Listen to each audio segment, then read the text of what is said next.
Muy buenos días a todos y a todas. En la mañana de hoy vamos a trabajar los requisitos de validez de uno de los instrumentos jurídicos más utilizados en la vida diaria, ya que es el que contiene las obligaciones que las partes voluntariamente han decidido pactar y es al que llamamos contrato, que puede ser definido, como decíamos anteriormente, como un convenio donde una o varias personas se obligan respecto de estas mismas personas a dar, hacer o a no hacer una cosa. Lo que quiere decir que el contrato no solamente contiene obligaciones positivas como las de dar y hacer, sino que también contiene o puede contener obligaciones negativas como las de no hacer. Dentro de los requisitos para la validez de los contratos establecidos en el artículo 1108 de nuestro Código Civil, resaltamos primero el consentimiento, que no es más que el intercambio de voluntades que de manera clara e inequívoca manifiestan la voluntad de obligarse. Esta voluntad o esta decisión debe estar libre de vicios, lo que llamamos vicios del consentimiento, es decir, elementos que afectan a mi voluntad, que pueden ser el error, el dolo, la violencia o la lesión. Por ejemplo, si por error yo entendía que estaba firmando un contrato de donación y no de préstamo, entonces el contrato es nulo si su intención era hacer de préstamo.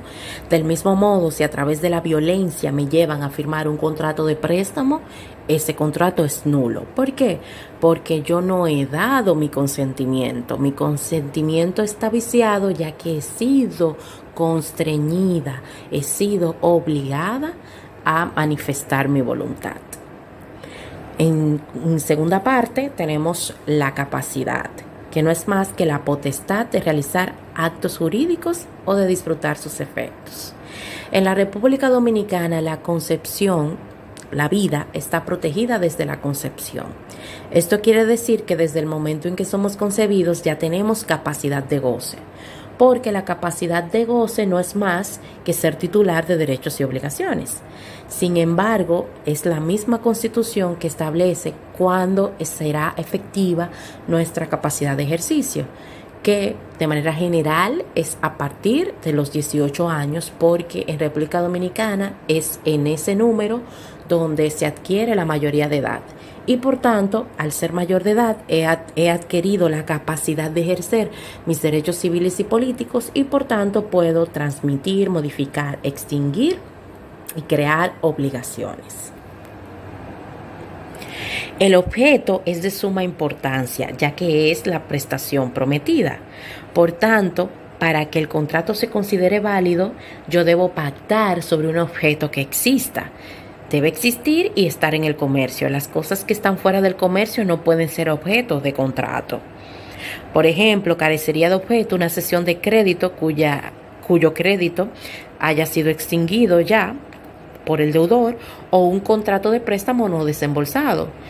Si yo firmo el contrato de préstamo y nunca me entregan el dinero, entonces carece de objeto la obligación, porque el deudor no tiene causa para obligarse, ya que no le entregaron el dinero. Del mismo modo, el objeto de la obligación debe ser determinado o determinable. Yo te puedo vender una libra de gandules, no es que yo tengo que saber la cantidad exacta de gandules que tiene que tener una libra, sino que como es determinable por la cantidad métrica, aunque esté en un saco, yo sé que una libra de ese saco te pertenece y es posible realizar o que se opere la venta. Debe ser posible. La venta de la cosa ajena, según nuestro Código Civil, es nula. Yo no puedo vender lo que no es mío. Y por supuesto, como decía anteriormente, debe estar en el comercio para que sea válido. Debe ser lícito, muy importante. Yo no puedo pactar sobre cosas que violen la Constitución y las leyes. Por ejemplo, yo no puedo hacer un contrato para traficar órganos o para traficar estupefacientes, ya que estos elementos están prohibidos. Y por último, pero no menos importante, es la causa. La causa es uno de los elementos del contrato que requiere mayor atención, porque una causa ilícita invalida que mi contrato pueda ser ejercido. Sin embargo, la causa puede ser oculta. La causa generalmente, como atañe a mi motivo personal para obligarme, pues solamente me pertenece a mí. Sin embargo, por los tipos de contrato pudiéramos presumir la causa. Por ejemplo, en un contrato de compraventa, para el vendedor, la causa es recibir la contraprestación del dinero por el precio fijado. ¿Y cuál sería la causa para el comprador? Recibir la cosa por la cual ha pagado el precio o va a pagar el precio. En República Dominicana, y como podrán ver en mis posts anteriores, el contrato de compraventa se perfecciona desde el mismo momento en que las partes se ponen de acuerdo en cosa y precio. Por eso es que aunque yo no haya pagado la cosa ni la tenga físicamente, se considera perfecta la obligación. Entonces, dependiendo de la parte que representemos, vamos a asegurar en este tipo de contrato quién va a tener el riesgo de la cosa.